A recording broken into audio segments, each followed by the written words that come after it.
இன்றைக்கு நாம் பார்க்க போகிறது ஒரு ஈராட்டிக் த்ரில்லர் அல்லது ஒரு சைக்காலஜிக்கல் த்ரில்லர் அப்படின்னு சொல்லலாம். ஈராட்டிக் த்ரில்லர் நான் சொன்னது காரணம் சில பேர் கொஞ்சம் ஜாக்கிரதையாக ஓரமாக உட்கார்ந்து தனியாக பார்க்கலாம் அப்படிங்கிறதுக்காக. நிறைய எக்ஸ்பிளிசிட் சீன்ஸ் இல்லை அப்படிங்கிறது ஒரு பக்கம் இருந்தாலும் சில பேருக்கு கொஞ்சம் அசௌகரியமாக இருக்கும் அப்படிங்கிறது. 2022 பென் அஃப்லெக் மற்றும் ஆனா டே ஆர்மாஸ் நடித்து ஏட்ரியன் லைன் டைரக்ட் பண்ண ஒரு அருமையான த்ரில்லர் தான் இந்த டீப் வாட்டர்.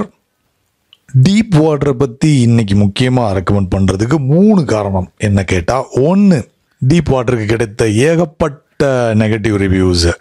நிறைய பேர் இதை நம்ப முடியாத ஒரு கதை அப்படின்னு சொல்லியிருக்காங்க. நிறைய பேர் இது ஒரு சில்லியான ஸ்டோரின்னு சொல்லியிருக்காங்க.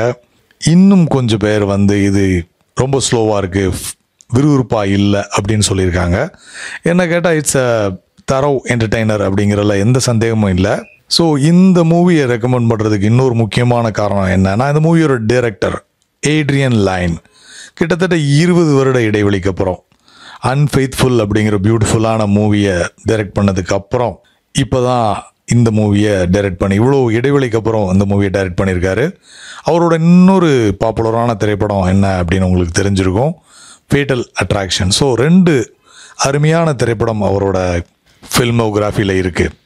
ஒரு வகையில் அவரை எராட்டிக் த்ரில்லர் ஸ்பெஷலிஸ்ட் கூட சொல்லலாம். ஆனால் மற்ற 2 திரைப்படமே அப்படி தான்.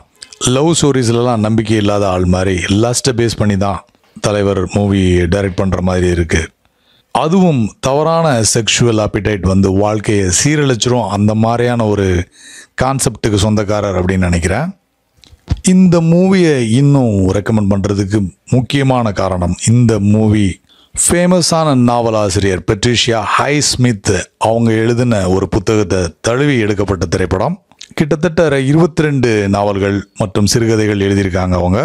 அவங்க பேரை கேட்டவுடனே உங்களுக்கு மனசில் வர வேண்டிய முதல் திரைப்படம் ஸ்ட்ரேஞ்சர்ஸ் ஆன் அ ட்ரெயின். அவங்க எழுதின முதல் நாவல், அதுவும் ஆல்ஃப்ரெட் ஹிச்சாக் திரைப்படத்துக்காக அடாப்ட் பண்ணி எடுத்திருக்காருன்னா சொல்லவே வேண்டாம்.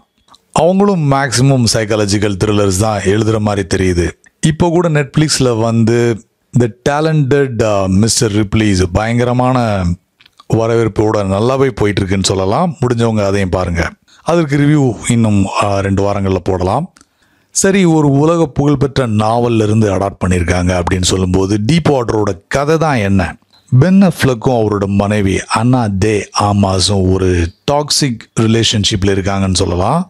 ஒரு ஃபெயில்டு மேரேஜ் அவங்களால பார்க்க முடியும், ஒரு டிஸ்ஃபங்க்ஷனல் ஃபேமிலியை பார்க்கலாம், ஒரு ஓப்பன் மேரேஜ். அது அவங்களோட குழந்தையின் நலன் கருதி ஒன்றா ஒரே வீட்டில் இருக்கலாம், டைவர்ஸ் பண்ணிக்காம அப்படிங்கிற ஒரு முடிவில் இருக்கிற மாதிரி நாம் எடுத்துக்கணும்.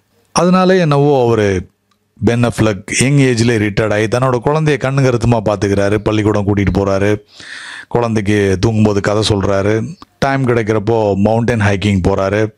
மீதி இருக்க நேரங்களில் மனைவியோட நடவடிக்கைகளை கவனிக்க ஆரம்பிச்சிடாரு அவரே அறியாமல். இது ஓப்பன் மேரேஜ் அப்படிங்கிறத மறந்து போய், அதே மாதிரி அவரோட மனைவிக்கு முழு வேலை பார்ட்டி, அப்புறம் லிக்கரை கையில் வச்சுக்கிட்டே இருக்கிறது, அப்புறம் பாய் ஃப்ரெண்ட்ஸை வீட்டுக்கே கூட்டிகிட்டு லூட்டி அடிக்கிறது. கணவன் வீட்டில் இருக்காரு அப்படிங்கிறதெல்லாம் தாண்டி மறந்தோ இல்லை வேணும்னு தான் அவரை வெறுப்பேற்றுறதுக்காக வீட்டிலே பல நேரேட் பண்ண முடியாத விஷயங்கள்லாம் நடக்கிற மாதிரி இருக்கும். ஸோ கணவனை வெறுப்பேற்றுற கேரக்டரை ரொம்ப அருமையாகவே அன்னா டே ஆர்மாஸ் பண்ணியிருக்காரு அப்படின்னு தான் சொல்லணும். கதை எங்கே சூடு பிடிக்குது, யாரெல்லாம் பென் அஃப்லெக்கோட மனைவியோட உறவில் இருக்காங்களோ ஒருத்தராக காணாமல் போகிற மாதிரியான காட்சிகள் நிறைய இருக்குது. அவர்களுக்கு என்ன ஆனது அப்படிங்கிறது தான் டீப் வாட்டரோட ஒரு லைன் கதை அப்படின்னு சொல்லிடலாம். ஸோ கண்டிப்பாக அடுத்து என்ன அப்படிங்கிறதுல மூவி கண்டிப்பாக வேக வேகமாக நகருது அப்படிங்கிறதுல எந்த சந்தேகமும் இல்லை. அதுவும் பர்டிகுலராக கிளைமாக்ஸ், அந்த மலை காடுகளுக்கு நடுவில் பென் அஃப்லெக் சைக்கிளில் துரத்திட்டு வர மாதிரியான ஒரு காட்சி ரியலி நல்லாவே இருந்தது. 2 பக்கமும் மரங்கள் நிறைந்த ஒரு பகுதிக்குள்ள வேக வேகமாக வர்ற சைக்கிள், அதுவும் பள்ளத்தை நோக்கி வருகிற சைக்கிள் ரொம்ப ஃபாஸ்ட்டாக படமாக்கி இருந்தாலும் மக்கள் என்னவோ மூவி ரொம்ப ஸ்லோ அப்படின்னு சொல்லி கம்ப்ளைண்ட் பண்ணியிருக்காங்க. என்ன நடக்குமோ அடுத்து அப்படிங்கிறது ஒரு பக்கம் இருந்தது. அந்த சீனில் நல்லாவே எடுத்திருந்தாங்க. ஸோ ஒரு வீக்கெண்டில் டைம் கிடச்சா கண்டிப்பாக ஒரு நல்ல டைம் பாஸ் தான் இந்த டீப் வாட்டர். அடுத்து ஒரு நல்ல திரைப்படத்தில் மீண்டும் உங்களை சந்திக்கிறேன். Until then, take care, bye.